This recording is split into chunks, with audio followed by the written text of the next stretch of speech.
Hello friends, welcome to Acquire IAS. Today we are going to discuss questions on environmental pollutions. You can download the short notes of the Hindu PDF from the given below links. We move further, that is you can join WhatsApp group for answer writing initiatives, which is mostly helpful for the mains, right?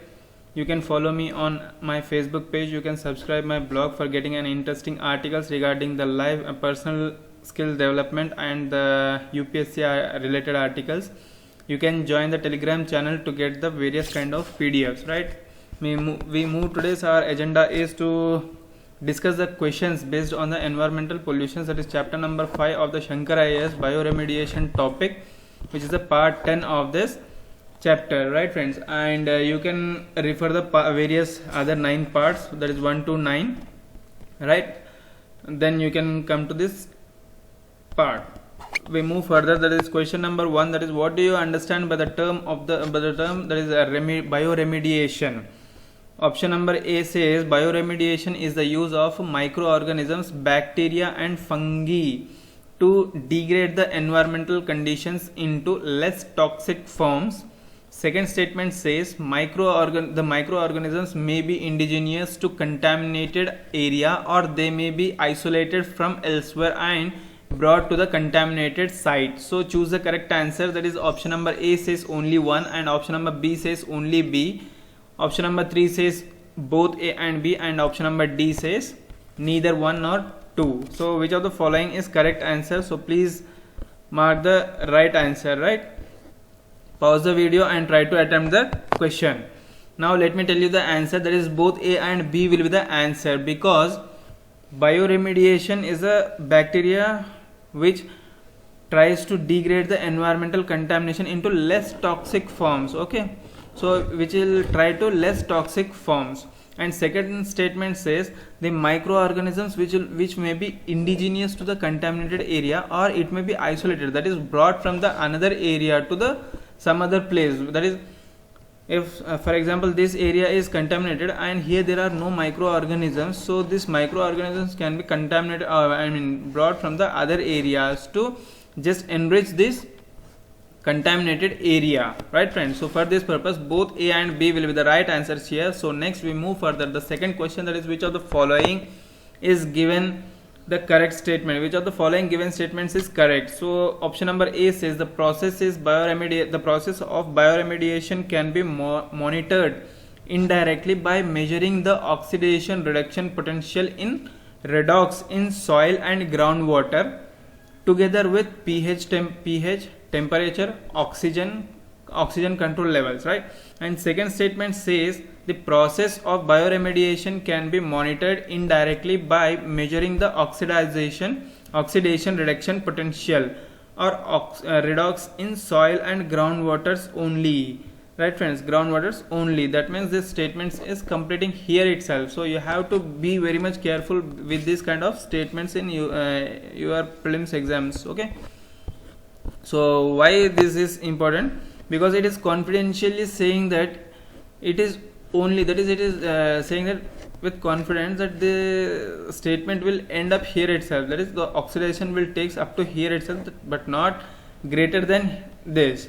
But in statement 1 it is clearly mentioned that it will together with the pH, temperature, oxygen and control level. So here our right answer will be only A will be the right answer, right friends? So I hope you understand the question.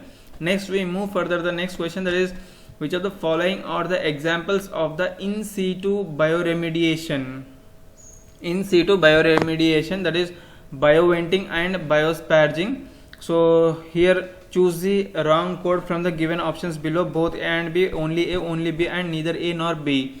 So here our option will be neither A nor B, because both are them of the part of the in situ bioremediation, and the third option will be bioaugmentation, right friends? Let me write you here, bioaugmentation. And what is meant by in situ bioremediation? The process where the process is going right at the spot, it is called as in situ bioremediation, okay? Next we move further, the XC2, I will tell you about XC2 in the next slide. So here our option will be wrong statement, he is saying about the wrong statements. So neither A nor B, because these both are the part of the in situ bioremediation, right friends? So we move further. That is, which of the following are the examples of the ex situ bioremediation techniques? Here they are saying that bioreactors and biopiles. So choose the correct answer. So here also our option C will be the right answer, that is both 1 and 2, right? So what does the meaning of ex situ bioremediation? The process where the process where occurring at the off site, that is, so this is for example, this is the contaminated area, and the bioremediation is not taking place in this area, but it is taking somewhere around, right friends, somewhere around. So for this purpose, this is ex situ, means exiting from the situ and the process is taking place there, right friends? For this reason it is called as ex situ bioremediation, I mean ex situ.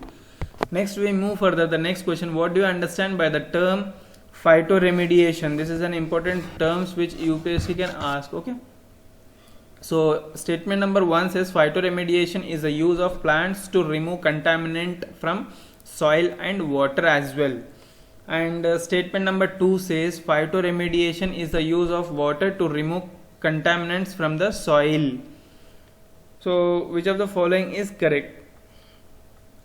Only A, none of the above, only B, and all of the above.